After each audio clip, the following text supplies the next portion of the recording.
Na hivi sasa tugeukie taarifa nyingine ambapo tume ya kushughulikia maslahi ya umma kwa sasa inatoa ripoti kuhusiana na ripoti za wakenya wanaopitia dhuluma na mateso nchini Saudi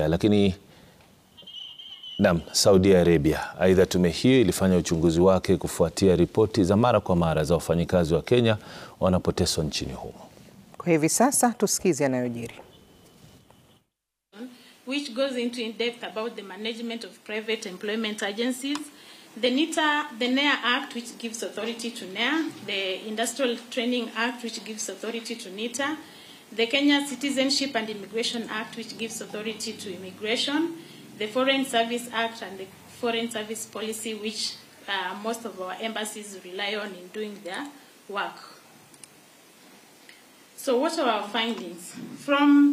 From the domestic migrant workers returnees account, the ones we interviewed, and the research we done from the interviews conducted by members of the Fourth Estate, we found that the major forms of abuses facing these workers who go to Saudi Arabia is passport confiscation, physical abuse, sexual abuse, sleep deprivation, food deprivation, labor exploitation, movement restriction, imprisonment prior to deportation, racism, religious intolerance, psychological abuse. However, it was also evident from one of our interviewees that not all of the workers who go to Saudi experience ill treatment and abuse. She was able to report positively that she was there for a period of almost 4 years, and she was able to save well, and she's helping her family. So it is important as we sit here and even deliberate to know it is not all doom. So our findings under the national employment authorities in regard to their role, we established that NEA plays a key role in licensing and registering and regulating private employment agencies. NEA also approves all job orders and demand letters on the Musanid system, and confirm that prospective domestic workers have undergone pre-departure training. Those are the major roles they do.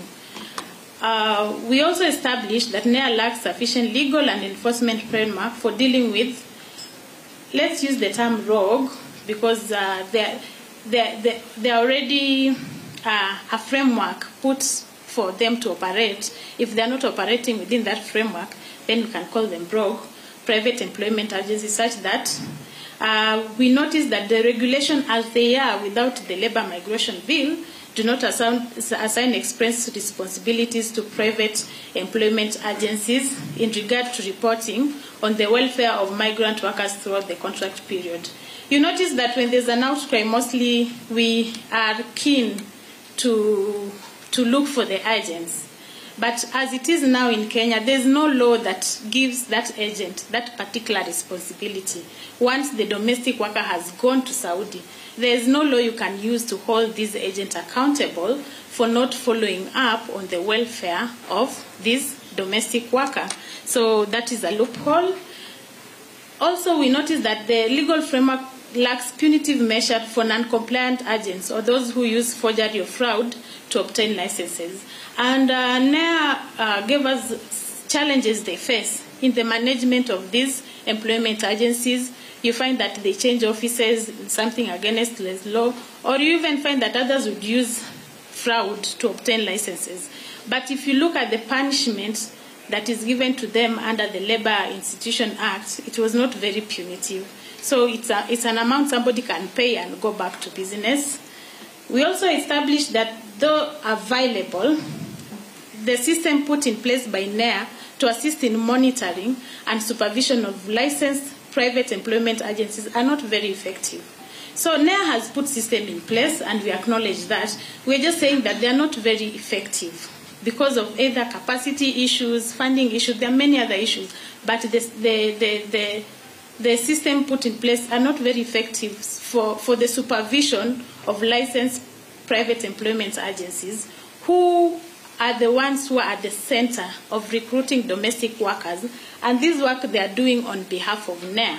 So the responsibility, as much as it lies with the private employment agency, it also lies with the National Employment Authority. Under the National Industrial Training Authority, we established that NITA offers home care management training through accredited private training institution.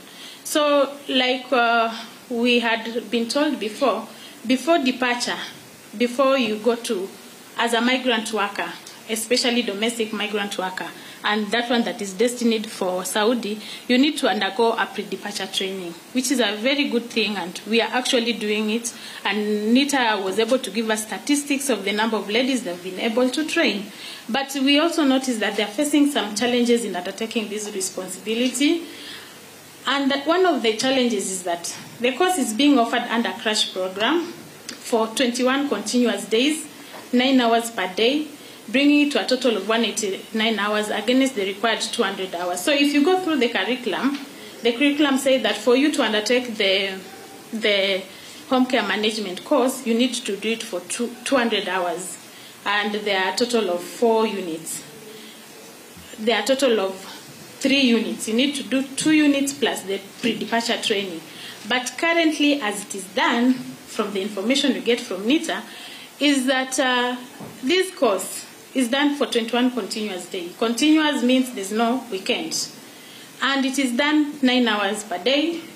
And this one brings it to a total of 189 hours, which is short of the what is required by the curriculum, which is 200 hours. So that already puts into doubt whether the training is done effectively, that it can make an impact to the trainees. We also noticed that there is an issue with the minimum requirement for the home care management course. As per the curriculum given to us by NITA, one requires to have KCP, basic education, as a minimum requirement.